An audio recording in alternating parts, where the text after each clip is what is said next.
I'm Vin. I'm Sori. If you would like to get your song reviewed, dear listener, there's the filthy capitalist option. As Sori says, 125 gets you straight to the head of the line. You don't have to be a part of the alliance. You don't have to be part of the group. Wait a minute. And the biggest thing is you don't have to wait. You hop, skip, and jump right in front of everybody. 125 gets you there. You do that 3 times, and then get mashed down to the $75 rate for perpetuity. Yes! Also, there is a band review option. So if you've got a band and you're trying to get your band some exposure, hit me up at villageXchange@gmail.com, and I'll show you the details about how to pull that off. You can also jump on Patreon, and there is a option on the tiers to be able to get your band reviewed. Yep. Obviously, we can't lie to you, so we can't guarantee a positive review. Get what you get. It's just rubbish. Rubbish. Rubbish. That's British for garbage. My favorite is the community option. $1 at the gate gets you in at Patreon. You get to join an alliance. The alliance joins their points together, and that helps determine what songs that we do. The alliances hang out on Discord. Message me on Patreon to get the link. And they do all kinds of other cool things. They do Minecraft, Dungeons and Dragons. Yeah. It's really a community within the community. Anybody can go on the Village, Facebook.com/Vin and Sori. There's 160,000+ people on the channel. What's cool about the Discord is that it offers a real opportunity for community connection, friendship, that type of thing. And it's on Discord, so if you're not a Facebook person, it's for you. You start off at $1. Right. Plus you get exclusives. Sori and I are working on a song. So the first 15 seconds of that was on Patreon. Also, at $15 tier and above, when we actually debut the video, they're going to be there live with us. There you are, dear listener. Buy our merch. Buy our merch indeed. Now, what do I have to cheer myself up after hearing that Cold and ugly, babe. that my team lost? What do I have to cheer myself up?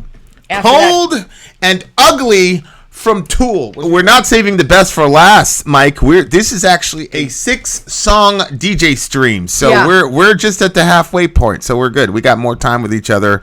For that, I'm very grateful, especially now. You guys got to keep me company. Cold and Ugly by the band Tool. This is a live version. Here we go. Let's go. Throw that Bob Marley wannabe motherfucker out of here. Okay, man.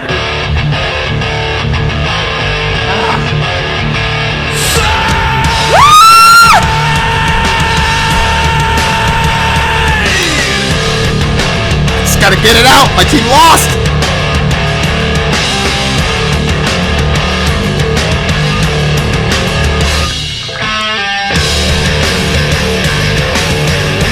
Hard, bro. Yeah, okay. I've never heard Tool like this. Underneath the skin and jewelry, hidden in the words and eyes, is a wall of cold and ugly, and she's scared as hell. Drumming out the thought of feeling, wide awake and keeping distance. Nothing seems to penetrate her 'cause she's scared as hell. I am frightened too. I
traditional style solo too.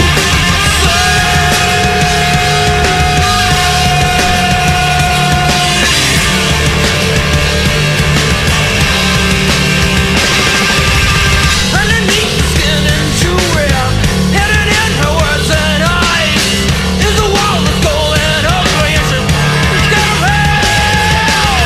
Drumming out the thought of stealing, wide awake, keeping distance. Nothing seems to penetrate her 'cause it scatters hell.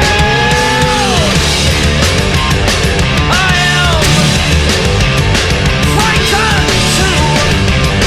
I am frightened too. I am scared like you. I am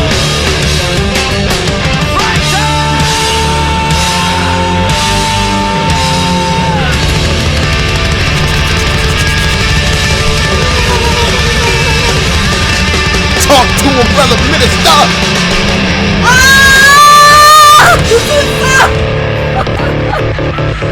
That's good, Soraya. 11:50 p.m. Who cares? Talk to him. Okay. Okay. Yeah, Oh, I my think word. I think That's a good one. I think Woo! I agree with everyone. I think he's probably talking about Zach De La Roca from when he said get that Bob Marley looking Yeah. the fuck at it, because he actually Oh, like that Bob they Marley like wannabe. they were like very very good friends, I think.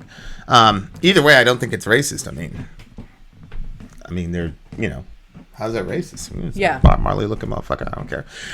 Or it could be just a fan or whatever. Oh my gosh. Somebody said Glenn Danzig, so I didn't get the Glenn Danzig reference. So somebody help me out with that. Holy moly, The Grudge is your favorite song of all time? The Grudge is one of my favorite Tool songs of all time. Holy moly. Okay. Wow. So- okay. So this is the third song Oh my gosh. where I would say Tool is not really a heavy band. It's more Yeah. about reflection or Yeah, whatever. yeah. But they just blew the gates off They on this did. song because it was heavy as hell. Third time in a row. Did DJ Mark. And I if you didn't want to know know. who DJ Mark is, he's this little fella right here. Yep. Hi, Okay? little guy. Hey, little guy. How you doing? He's smoking a cigar. Or at least it looks like he is. Anyway, so this song, friggin', it was so heavy, I couldn't even, I didn't know Tool could do that. Did you? Yeah, I didn't. I got introduced to Tool really through the channel. I mean, Yeah. I knew about Sober. Sober was the only song. And actually, I had heard more Perfect Circle songs than Tool songs before the channel. Oh, okay. So I had like 3 or 4 Perfect Circle songs that I really loved.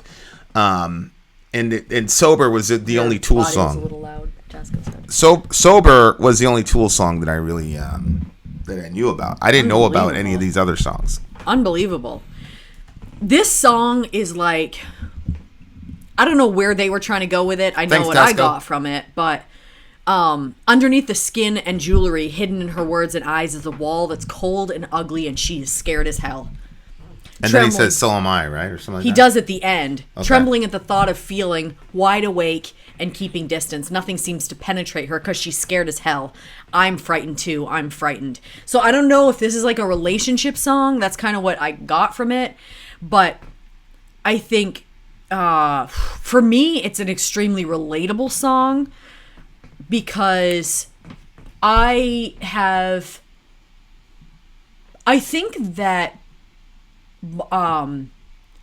my parents, you know, every parent doesn't really know what they're doing when they start doing it. You know, you're raising kids and you're just like, Yeah. you're shooting from the hip sometimes. You're like, hopefully this works, you know? And I think that, you know, my parents, especially my dad, was really fearful that something would happen to us kids or whatever. And so I think they were always trying to make us be protected by fear. And so obviously as a parent, when you're fearful, you're going to give that fear to your kids. And so so I think that there's probably some of that, and then some of the thoughts that I got by my own self, like not even with the way that my parents were, but just my own self and how I was viewing the world and how I was viewing people in the world around me, circumstances and stuff. And I think that I always kind of had a wall because of fear and kept everybody at a distance and didn't let people in. And then I went through a divorce, obviously, and then I said, you know what? I was damn right to be scared. Anything can happen. You don't know. Anything can happen. Like, you can do everything to foolproof something, but it doesn't matter. Shit's going to hit the fan anyway.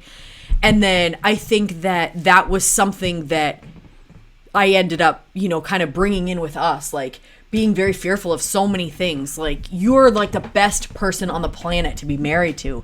And I think that maybe even that made me more like, well, what if Vin leaves, or what if he dies, or what if this like all these things that could possibly happen. And I think that when you're a person that lives in fear, you end up, like he says, nothing can penetrate her. It's a wall that's cold and ugly, and she's scared as hell. And fear can, I think, make us into be really terrible people.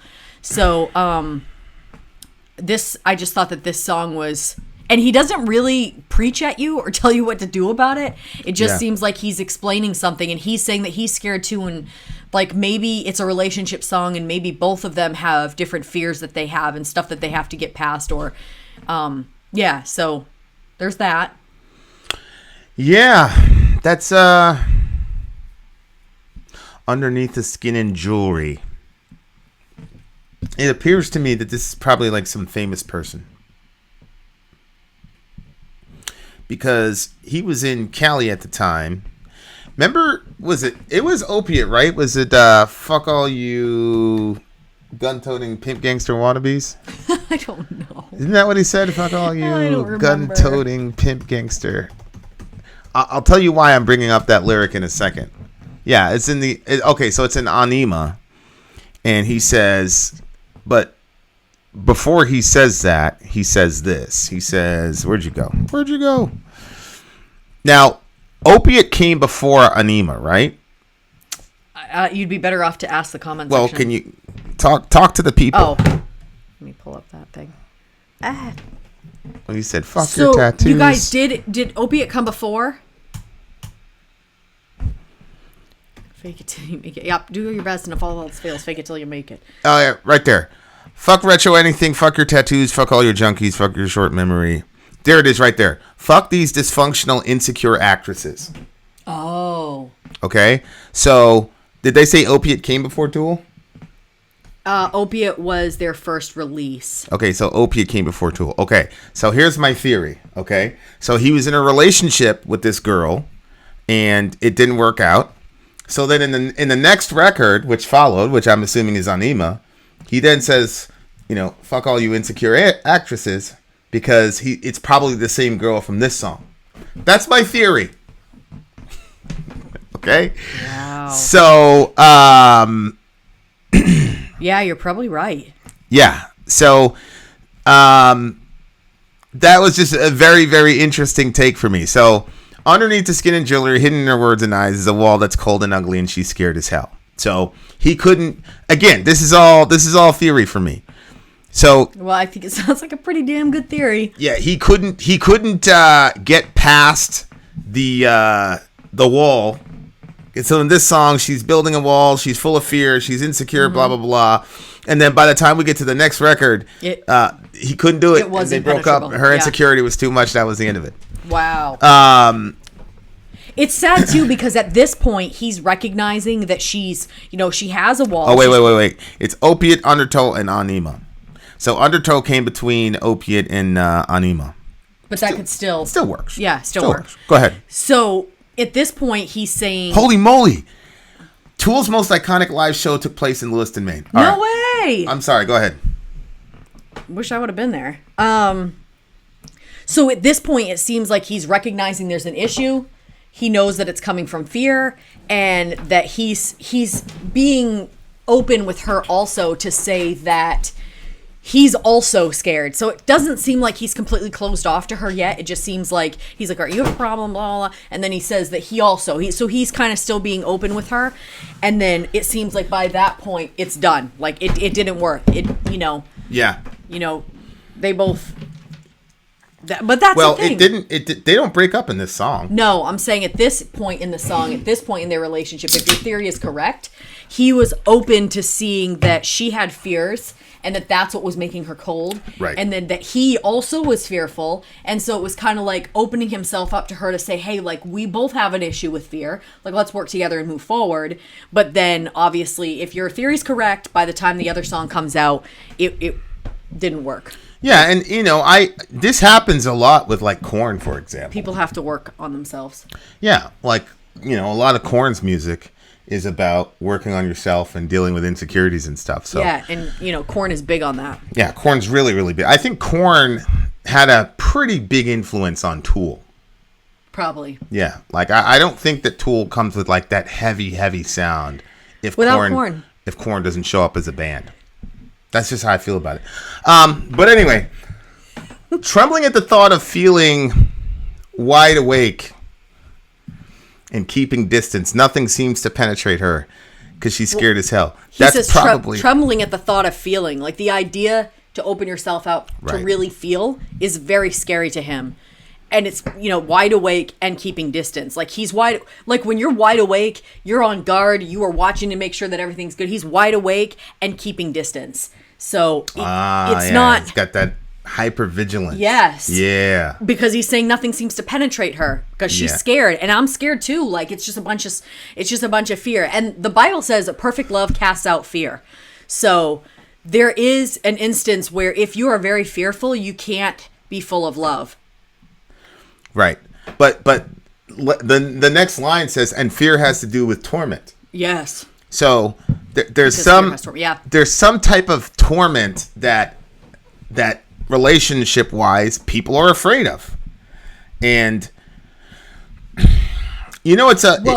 wait, how are you interpreting that? What do you Fear mean? has torment? Yeah. Explain that. Well, you initially are afraid of something because of the torment that it's going to bring. Mm-hmm.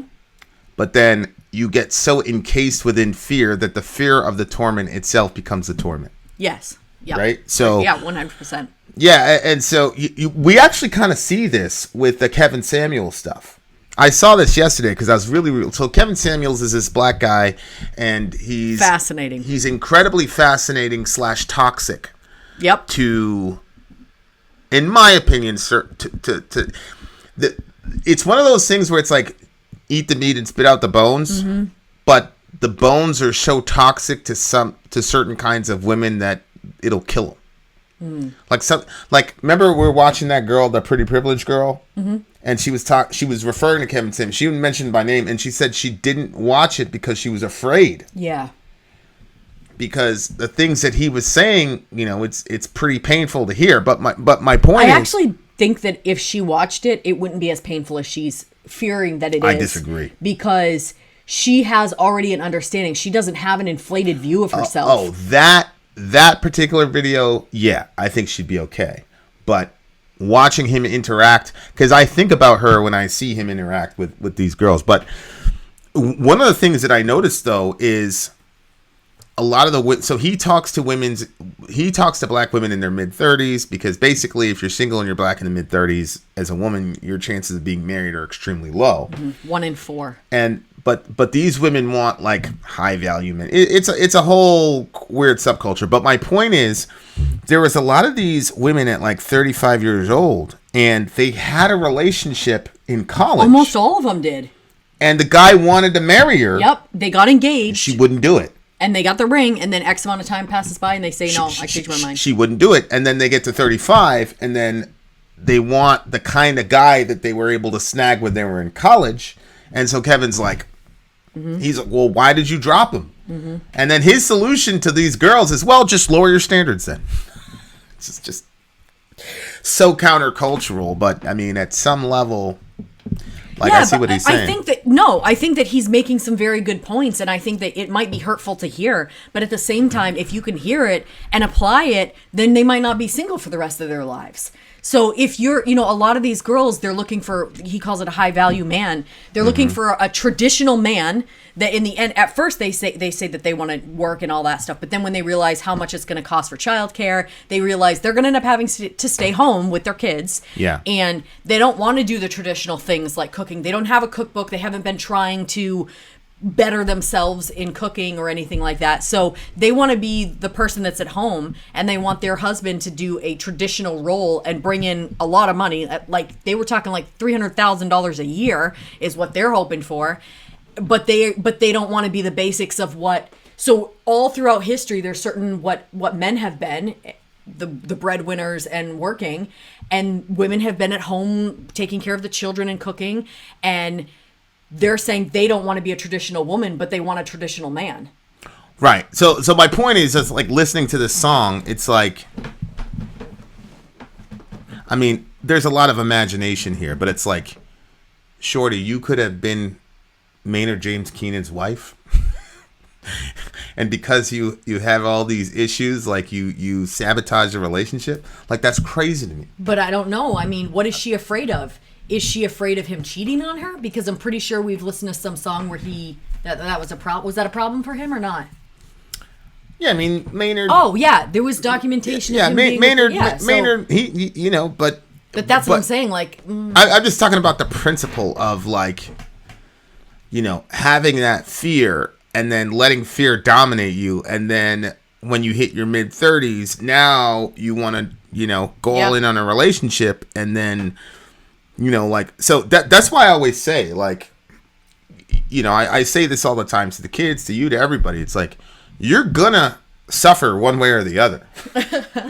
Like this idea that you can protect yourself. Like, look, I'm not talking about abusive people. I'm not talking about horrible, terrible people. But the idea that you can be in a relationship and protect yourself from pain, but simultaneously be all in the relationship is impossible. And so I understand that it's a terrifying thing, like, oh, I don't want to get hurt again. But the alternative is, okay, you build up a wall so big that you're alone. Yep. So then you have to, it's that wise phrase, which I didn't make up, but choose your hard. Being married is hard, but being lonely is hard. Choose. Being married is hard, and being divorced is hard. Choose. Opening yourself up is hard, and closing yourself off is hard. Choose. Being overly emotional is hard, and killing all your emotions is hard. Choose. You have to choose. You said opening yourself up is hard, and closing yourself off is hard. Yeah, it is. I think that closing yourself off is, in some instances, very easy to do, but I think waking up and realizing how closed you are and what your closed behaviors have done is hard. That's because you haven't really ever truly closed yourself off. Oh.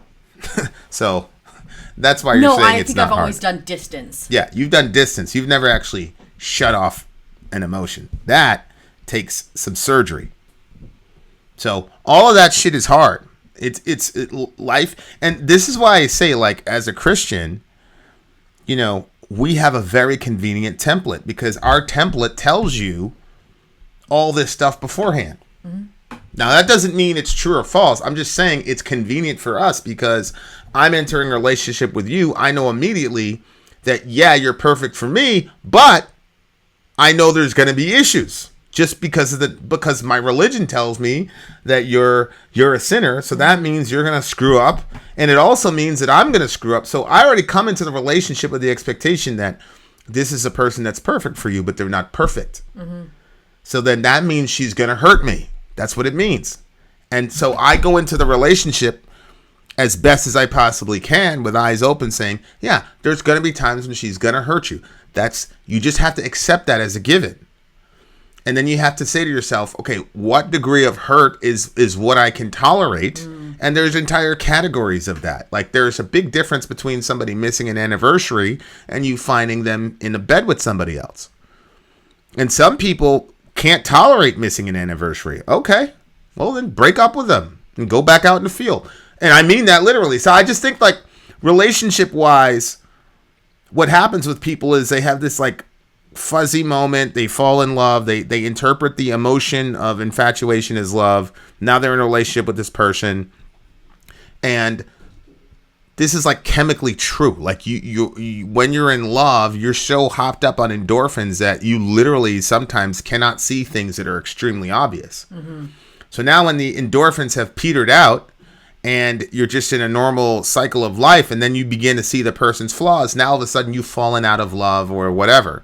So I just think that there's a lot of things that keep people from having really deep rooted, significant, and abiding relationships, and fear is a major one. But you have to go to the root of the fear, which is, what are you afraid of? Person says, I'm afraid of getting hurt.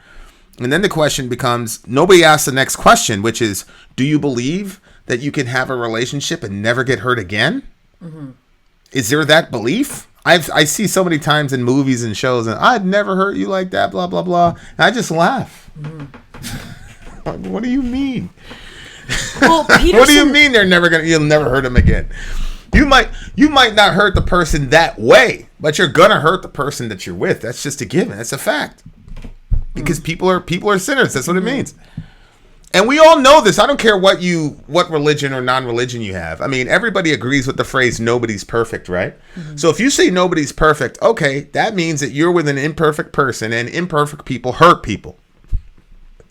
And it's the same thing with parenting, by the way. This is a bonus. You're going to hurt your kids, and your kids are going to say shit that's ungrateful and painful and hurt you. That's how it is.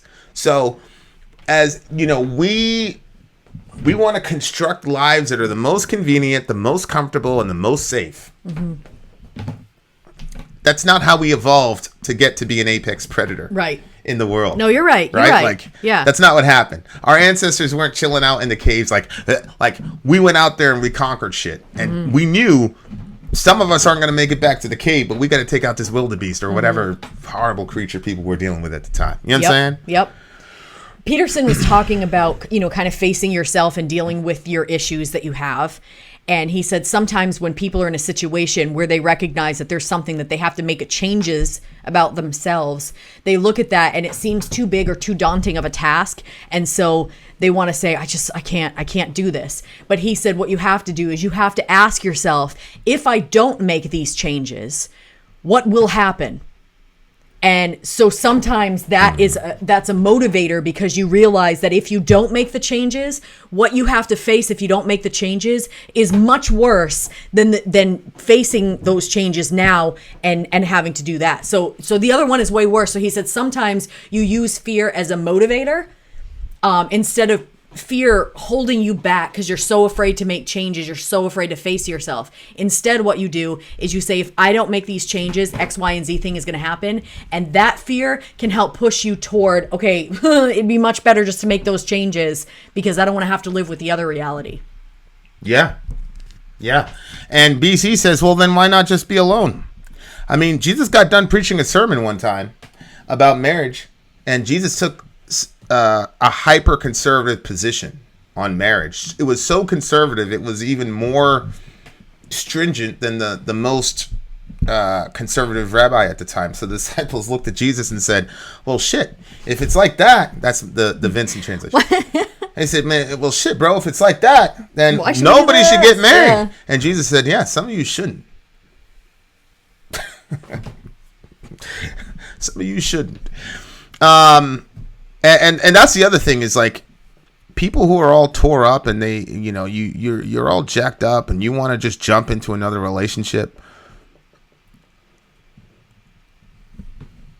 especially if you had a nasty breakup. That's the last thing I'll say about, like, the whole insecure. I've been hurt before, so I'm insecure to go into the next one. You know, one of the things that will help you not feel so insecure if you've been hurt before is to look at your role in the dissolution of the relationship. I'm not talking about an abusive person. No, not at all. If you're with a person who puts his hands on you, male or female, I used to only say that to the girls, but now, if you're in a relationship where somebody's constantly putting hands on, that's not what I'm talking about. What I'm talking about is, for the most part, if a relationship dissolved, it's usually because two people, whatever. But most of the time when something dissolves, we want to completely blame the other person. And we want to demonize the other person and sanctify ourselves. And then we say things like, oh, I don't want to be hurt again. instead of saying things like, I don't want to hurt somebody that way again. Yeah, facts. There's a difference. Yeah, yeah. Because I guarantee you hurt that man. Or you hurt that girl too, bro. Now, what happens a lot with relationships when they really start unraveling is, oh, you hurt me, so I'm going to hurt you worse. You hurt me. And then it escalates into something irreversible, like cheating on the person. Now, the person that cheated on the person looks absolutely crazy, right? And so we're not going to talk about all the things that that led up to that. We're just going to say so-and-so cheated on the person, right? So, and it's fine, man. And there's a lot of, look, you will always, every time a relationship dissolves, you will always find a bunch of people. That's one of the things that's funny to me about this show with this guy, is because all these single women who can't get anybody are surrounded by, guess what, other single women. Mm-hmm. And so Kevin's like, single women make women single. Single women keep women single. So yeah, because they keep feeding each other the same narrative instead of... Yeah, and of course, Kevin is always focused on the women, but it's the same thing for men. Single men also keep men single. And there's a lot of men that have horrible, horrible, horrible influence on their friends. Mm-hmm.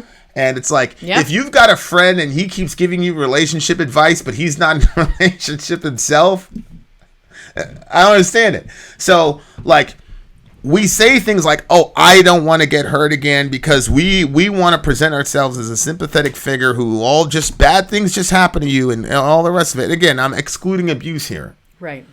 And so if you believe that lie, then yeah, you're going to walk around in a lot of fear. But if you actually say to yourself, I'm never going to hurt somebody that way again in my next relationship, you actually feel empowered to work on yourself, and you enter the next relationship with a lot less fear because your emphasis is on what you can control, which is yourself. Mm-hmm. If you go in a relationship saying, I don't want to get hurt again, then you're going to go in fear the entire time because you can't control whether or not that person hurts you. Oh, boy, I hear you, Vin. But if you go into a relationship saying, I'm not going to hurt somebody the way I hurt my previous, then you're not going in with fear. You're going in with a purpose, right?